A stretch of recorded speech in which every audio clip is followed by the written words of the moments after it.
de Thierry Ardisson, Roman Noir tire sa révérence. Personnage clivant. Une personne qui divise l'opinion, qui suscite des avis très contrastés, on l'adore ou l'on déteste.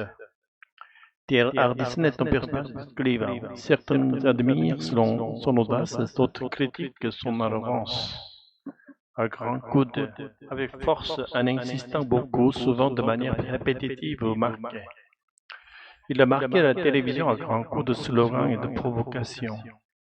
L'homme en noir du pape, surnom donné à Radisson pour son style vestimentaire et sa place dans le PAF, paysage audiovisuel français, c'est-à-dire le monde de la télé en France. L'homme en noir du PAF s'est imposé comme maître de l'interview provocatrice. Miser sur l'impertinence, choisir volontairement de choquer, d'être irrévérencieux, de sortir des normes pour attirer l'attention. Il a misé sur l'impertinence pour séduire un public lassé des émissions classiques. Slogan choc, phrase courte, percutante et provocante destinée à marquer les esprits. Publicitaire à ses débuts, il était un spécialiste des slogans choc. Passer à la moulinette, soumettre quelqu'un à un traitement intense ici, poser des questions dures, parfois agressives. Les invités de son émission étaient souvent passés à la moulinette, accompagnés de quelqu'un souvent de manière un peu inattendue ou marquante. Il était souvent flanqué de Laurent Baffy qui ajoutait une touche d'humour grinçant, affolé aimait énormément quelque chose en particulier avec une connotation d'excès. Ardisson raffolait des esclandres en direct qui faisaient grimper l'audience. Questionnaire tendancieux.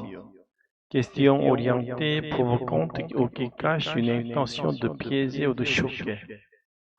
Même les politiques redoutaient ces questionnaires tendancieux, mais ils répondaient quand même. Et suscitaient des célébrités. Dans un sens figuré ou technologique, faire revivre virtuellement des personnages disparus grâce à l'IA ou au montage. Il avait récemment commencé à ressusciter ces célébrités comme Dalida et Coluche dans ses émissions.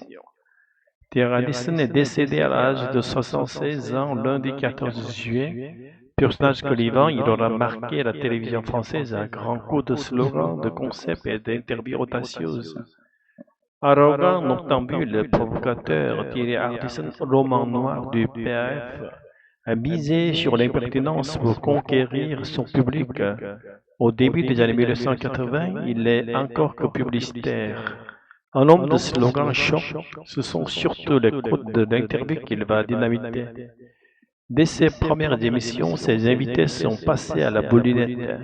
Souvent flanqué de son acolyte Laurence Baffy, il raffole des esclandres sur le plateau, et pourtant même les plus sérieux des hommes politiques viennent se soumettre à ces questionnaires tendancieux. L'homme qui parlait avec les mots. En 40 ans de carrière, Thierry Ardisson a inventé plus d'une vingtaine de concepts d'émissions et a toujours cherché la formule qui séduirait encore son public. Avec l'arrivée de l'intelligence artificielle, il avait même commencé à faire des émissions ressuscitant des célébrités qu'il n'a jamais pu interviewer comme Dalida, Coluche ou encore Jean Gabin. Tu as vu, Thierry Ardisson est mort hier à 76 ans.